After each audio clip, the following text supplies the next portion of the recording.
Jesucristo, roca eterna. Primera de Samuel, capítulo 22, versículos 1 y 2, nos dice la palabra de Dios así. Yéndose luego David de allí, huyó a la cueva de Adulán, y cuando sus hermanos y toda la casa de su padre lo supieron, vinieron allí a él, y se juntaron con él todos los afligidos, y todo el que estaba endeudado, y todos los que se hallaban en amargura de espíritu, y fue hecho jefe de ellos, y tuvo consigo como 400 hombres. Amén. Esta reflexión de Primera de Samuel, capítulos 21 al 24, es una sección crítica que narra la transición de David de héroe de la corte de Saúl a fugitivo en el desierto. Estos capítulos no solo documentan la supervivencia física de David, sino una formación espiritual y ética frente a la persecución injusta del rey Saúl. Amén. Alabado sea Dios. El refugio en Nob y la ambigüedad de la supervivencia. El capítulo 21 marca el inicio formal del exilio de David. Su llegada a Nob ante el sacerdote Ahimelech revela a un hombre desesperado que recurre al engaño para sobrevivir. David miente, versículo 2, sobre una misión secreta del rey Saúl para obtener provisiones, lo que plantea un dilema ético recurrente en la narrativa: la tensión entre la integridad y la autopreservación. Amén. David solicita los panes de la proposición, versículo 3, pero según Levítico capítulo 24, versículos del 5 al 9, eran sagrados y reservados para los sacerdotes.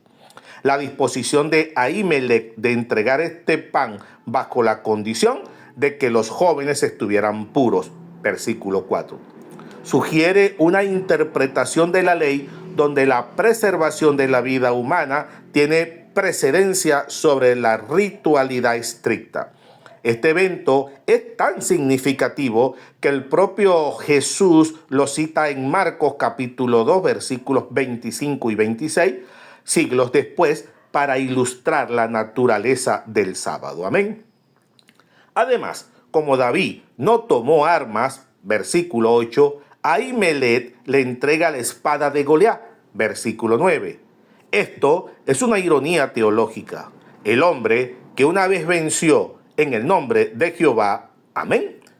En Primera de Samuel capítulo 17, versículo 45, ahora busca seguridad en el acero del enemigo. Alabado sea el Señor.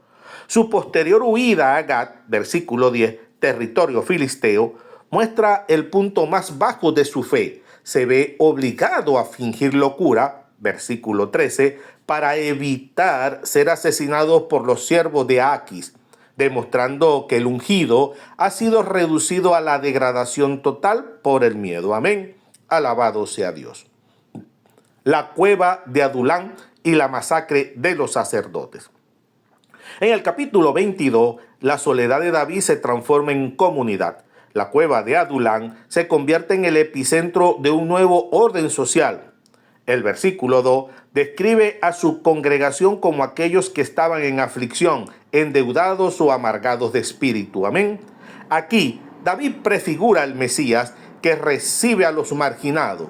Según Mateo capítulo 11, versículo 28, dice: venid a mí, todo lo que estáis trabajados y cargados, y yo os haré descansar. Amén. Mientras David construye un remanente, Saúl destruye la base espiritual de su propio reino. La figura de Doeg, el edomita, actúa como el antagonista moral. Saúl, consumido por la paranoia, acusa a sus propios siervos de conspiración, versículo 8. Doeg, buscando favor real, delata la asistencia de Ahimelech a David, versículo 9. La exégesis de este pasaje destaca el contraste entre el rey ungido y el rey rechazado. Saúl ordena la matanza de 85 sacerdotes de Jehová, una atrocidad que sus propios guardias israelitas se niegan a ejecutar, en el versículo 17. Pero Doeg sí arremete contra los sacerdotes, versículo 18. Al destruir Nob, Saúl comete un acto de guerra contra Dios mismo. Solo Abiatar escapa, en el versículo 20, y se une a David. Con él, David recibe el éfod, el medio de consulta divina que Saúl ha perdido. La profecía del juicio contra la casa de Elí en 1 de Samuel, capítulo 2, versículos 31 al 33, comienza a cumplirse irónicamente a través de la locura de Saúl. Amén. Liberación de Keila y la fidelidad en el desierto. El capítulo 23 presenta a David actuando como el verdadero protector de Israel. A pesar de ser un proscrito, al enterarse de que los filisteos atacan Keila, David consulta a Jehová mediante el Éfod. Iré y heriré a estos filisteos. Amén. Versículo 2. Esta es una distinción exegética fundamental. Saúl actúa por impulso e ira, mientras que David actúa por dirección divina. Amén. David salva a Keila, pero la ingratitud de la ciudad es un recordatorio de la fragilidad de la lealtad humana. Dios le revela que los ciudadanos de Keila lo entregarán a Saúl si se queda. Versículo 12. Esto subraya la omnisciencia de Dios sobre las contingencias, lo que podría pasar, pero no ocurre. La narrativa se traslada al desierto de Zif. Es uno de los momentos más emotivos. Jonatán encuentra a David para fortalecer su mano en Dios. Versículo 16. Jonatán reafirma el pacto, reconociendo que David será el rey. Es el último encuentro entre ambos. El capítulo culmina con la peña del escapamiento, donde Saúl está a punto de capturar a David, pero es distraído por una incursión filistea. La providencia divina se manifiesta no solo a través de milagros, sino a través de las circunstancias geopolíticas que fuerzan la mano del perseguidor. Amén. El triunfo ético en Engadi. El capítulo 24 es el clima teológico de este ciclo. En la cueva de Engadi, los roles se invierten. El perseguidor queda a merced del perseguido. Saúl entra en la misma cueva donde David y sus hombres están escondidos. Los hombres de David interpretan la situación como una señal divina. He aquí el día de que te dijo Jehová. He aquí te entrego a tu enemigo en tu mano. Versículo 4. Sin embargo, la exégesis de David es distinta. Él corta solo la orilla del manto de Saúl y acto seguido su corazón le redarguye. El manto era símbolo de la autoridad real. Al cortarlo, David ha rozado simbólicamente la dignidad del cargo. Su declaración posterior es el pilar de su ética política. Jehová me guarde de hacer tal cosa contra mi Señor, el ungido de Jehová, que yo extienda mi mano contra él, porque él es el ungido de Jehová. Amén. Versículo 6. David entiende que el fin, el trono, no justifica los medios, el regicidio. Él elige confiar en la justicia vindicativa de Dios en lugar de tomar la justicia por su mano. Al salir de la cueva, David confronta a Saúl con la prueba de su misericordia. Su discurso es una apelación al juez entre tú y yo. Versículo 12. Por un breve momento, Saúl recupera la lucidez, llora y reconoce la superioridad moral de David. Versículo 20. Admitiendo, sé que tú has de reinar. Amén. Alabado sea Dios. Concluimos. El recorrido por estos 4 capítulos revela un arco de transformación radical. David entra en el desierto como un individuo temeroso que miente en Nob, pero emerge en Engadi, como un líder con una integridad inquebrantable que respeta la soberanía de Dios, incluso sobre su mayor enemigo. A lo largo de estos relatos, Dios es el actor protagonista que protege a David, ya sea mediante la provisión de pan sagrado, la llegada de un mensajero que distrae a Saúl o la revelación a través del éfod.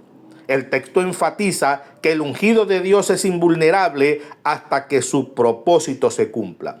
El contraste entre Saúl y David es una crítica a la tiranía. Saúl utiliza su poder para destruir a los sacerdotes, lo sagrado, y perseguir al inocente. En cambio, David utiliza su oportunidad de poder para perdonar y esperar el tiempo de Dios. La frase de David, en Primera de Samuel capítulo 24 versículo 13, de los impíos sale la impiedad. Amén. Resume su filosofía.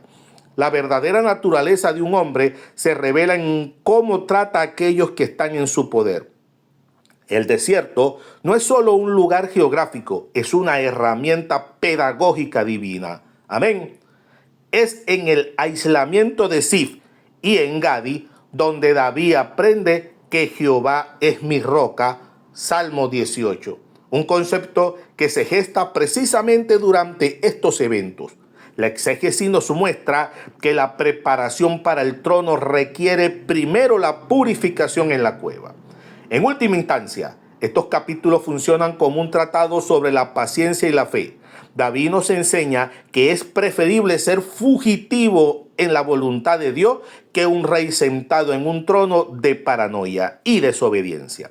La historia no trata simplemente de la supervivencia de un hombre, sino de la preservación de una promesa que culminaría siglos después en el hijo de David, que también sería perseguido y que también se negaría a usar el poder del mundo para establecer su reino. Este es Cristo Jesús. Amén. A su nombre, gloria. Vamos a orar. Padre Celestial, al contemplar la vida de tu siervo David en estos capítulos, te pedimos que nos conceda la sabiduría para buscar tu refugio en los momentos de angustia, la valentía para proteger a los vulnerables incluso en nuestra propia escasez y la templanza necesaria para no tomar la justicia en nuestras manos. Que ante la prueba del desierto, nuestro corazón se mantenga firme en el respeto a tu soberanía, confiando siempre en que tu providencia nos sostiene y que tu justicia prevalece en el tiempo perfecto. Amén, amén, amén y amén. Dios te bendiga, Dios te guarde.